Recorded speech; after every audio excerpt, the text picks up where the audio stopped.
Hello అండి. అందరికీ నమస్తే. Welcome to Subbu's kitchen. ఈరోజు వీడియోలో శనగపిండి లేకుండా క్రిస్పీగా, టేస్టీగా చక్కరాలు ఎలా చేసుకోవాలో చూపించబోతున్నాను.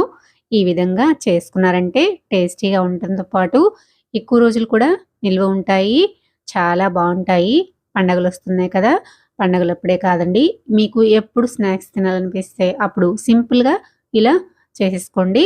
ఇలా ఒక డబ్బాలో స్టోర్ చేసుకున్నారంటే నెల రోజుల వరకైనా నిల్వ ఉంటాయి. అంతా బావుంటాయన్నమాట. తప్పకుండా ట్రై చేసి మీకెలా వచ్చాయో కామెంట్ చేయండి.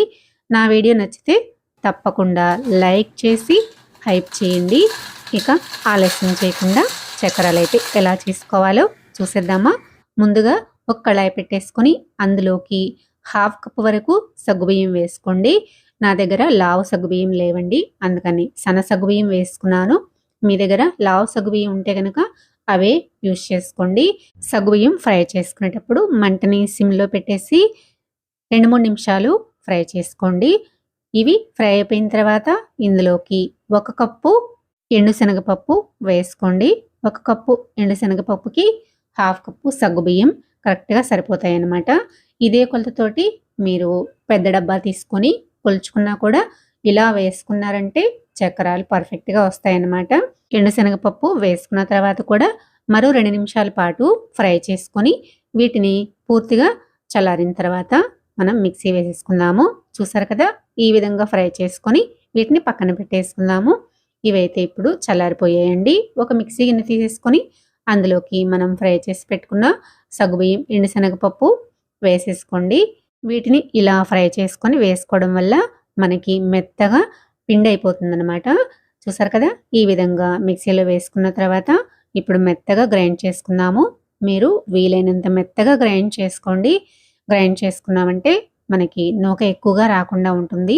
ఇప్పుడు ఈ పిండిని ఒక వెడల్పాటి గిన్నె తీసుకొని అందులో ఒక జల్లెడ పెట్టేసుకొని మనం మిక్సీ పట్టుకున్న పిండి మొత్తాన్ని అందులోకి వేసేసుకొని జల్లించుకుందాము. నేను మెత్తగానే గ్రైండ్ చేసుకున్నాను కాబట్టి నాకు ఎక్కువ నూకైతే రాలేదండి. చూసారు కదా! ఇలా కొంచెమే వచ్చేసింది. ఇప్పుడు ఈ నూకను తీసి పక్కకు పెట్టేసుకొని ఇప్పుడు ఇందులోకి కొలత ప్రకారం బియ్యం పిండిని వేసుకుందామండి. బియ్యం పిండిని నేను ముందుగానే జల్లించేసి పెట్టేసుకున్నానండి. 3 కప్పుల బియ్యం పిండి వేసుకున్నామంటే మనకి కరెక్ట్‌గా సరిపోతుంది. ఇప్పుడు ఇందులోకి తగినంత ఉప్పు, అలానే తగినంత కారము, 1 టేబుల్ స్పూను వాము వేసేసుకొని, వాముని ఇలా చేత్తో వేసుకొని నలిపేసేసుకొని వేసుకోండి. ఇలా వేసుకున్నామంటే మనకి ఫ్లేవర్ చాలా బావుంటుంది. చూసారు కదా! ఇలా వేసేసుకున్న తర్వాత ఇప్పుడు ఇందులోకి వెన్నపూస కానీ, లేదంటే ఆయిల్ కానీ, వేడి నీళ్ళు కానీ ఇలాంటివి ఏమీ వేసుకునే పని లేదండి. ఇలా పిండి మొత్తం ఒకసారి బాగా కలిసిపోయేలాగా కలిపేసుకోండి. ఇలా కలిపేసుకున్న తర్వాత మీకు ఒకసారి పిండి టేస్ట్ చూసుకోండి. ఉప్పు, కారం సరిపోయిందో లేదో ఒకసారి చెక్ చేసుకొని సరిపోకపోతే గనక ఇంకొంచెం మీ టేస్ట్‌కి తగ్గట్టుగా యాడ్ చేసుకొని కలుపుకోండి. ఇప్పుడు ఈ పిండిలోకి ఇలా కొంచెం కొంచెం వాటర్ తీసుకొని వేసుకోండి. నేనైతే రూమ్ టెంపరేచర్‌లో ఉన్న వాటర్‌ని యూజ్ చేసుకుంటున్నానండి. ఇలా కొంచెం కొంచెం వేసుకుంటూ పిండిని బాగా కలుపుకోవాలి. ఇలా చపాతీ ముద్దలాగా వచ్చేంత వరకు కలిపేసుకుంటే సరిపోతుందండి. పిండి మరీ గట్టిగా ఉండకూడదు, మరీ లూజ్‌గా ఉండకూడదు. కన్సిస్టెన్సీ అనేది ఈ విధంగా ఉంటే సరిపోతుంది. ఇప్పుడు పిండి పైన ఒక మూత పెట్టేసి పక్కన పెట్టేసుకోండి. పిండి డ్రై అయిపోకుండా ఉంటుందన్నమాట. ఇప్పుడు చక్రాల గిద్దలు తీసుకొని నేనైతే కొంచెం మీడియం సైజు హోల్స్ ఉన్న ప్లేట్‌ని పెట్టేసుకున్నానండి. మీకు కావాలంటే సన్న చక్రాలు కూడా చేసుకోవచ్చు. సన్న చక్రాలు చేసుకోదలుచుకుంటే కనుక వాముని మిక్సీ వేసేసుకొని వేసుకోవాలండి. ఇలా చక్రాల గిద్దలు తీసుకొని లోపల ఆయిల్ అప్లై చేసేసుకొని పిండి ముద్దని ఇలాగా గొట్టంలోకి పెట్టేసుకొని పిండి ఆరిపోకుండా మళ్ళీ దానిపైన ఒక ప్లేట్‌ని పెట్టేసుకోండి. ఇప్పుడు బాండీలో తగినంత ఆయిల్ వేసుకొని ఆయిల్ హీట్ అయిందో లేదో ఒకసారి చెక్ చేసుకున్న తర్వాత చక్రాన్ని ఒత్తుకోవాలండి. ఆయిల్ బాగా హీట్ అవ్వాలనమాట. హీట్ అవ్వకుండా మనం చక్రం వేసుకున్నామంటే ఆయిల్ ఎక్కువ పీల్చేస్తుంది. చూసారు కదా!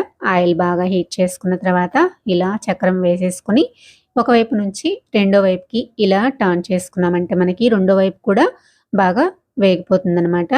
ఇలా 2 వైపులా వేగిపోయిన తర్వాత ఈ చక్రాన్ని తీసి ప్లేట్‌లోకి పక్కన పెట్టేసుకుందాము. నేనైతే ఇదే విధంగా చక్రాలన్నింటినీ చేసేసుకున్నానండి. మీకు కావాలంటే ఇదే పిండితోటి చిన్న చిన్న చక్రాలు కూడా చేసేసుకోవచ్చండి. ఎలా చేసుకున్నా టేస్ట్ అయితే చాలా బాగుంటాయి. చాలా క్రిస్పీగా కూడా ఉంటాయి. మనం చేసుకున్న చక్రాల్ని ఇలా ఒక ప్లేట్లోకి వేసుకున్న తర్వాత ఇవి పూర్తిగా చల్లారాలండి. చల్లారిన తర్వాత మనము వీటిని ఒక డబ్బాలో కనుక స్టోర్ చేసుకున్నామంటే నెల రోజులైనా నిల్వ ఉంటాయి. టేస్ట్ కూడా అంతే బాగుంటాయండి. తప్పకుండా మీరు కూడా ఇలా ఒకసారి ట్రై చేయండి. శనగపిండి వాడకుండా ఇలా సగ్గుబియ్యము, ఎండు శనగపప్పుతోటి నేను చెప్పిన ఈ కొలతలతోటి ట్రై చేయండి. చాలా అంటే చాలా బాగుంటాయి. పండగలప్పుడే కాదండి, ఈవినింగ్ టైంలో స్నాక్స్ ఏమి లేనప్పుడు కూడా అప్పటికప్పుడు సింపుల్గా ఈజీగా ఇలా చేసేసుకోండి. చాలా క్రిస్పీగా చాలా బాగుంటాయి. తప్పకుండా ట్రై చేసి మీకు ఎలా వచ్చాయో కామెంట్ చేయండి. నా వీడియో నచ్చితే లైక్ చేయండి, సబ్స్క్రైబ్ చేయండి, షేర్ చేయండి. మరో మంచి వీడియోతో మళ్ళీ కలుద్దాం. Thanks for watching.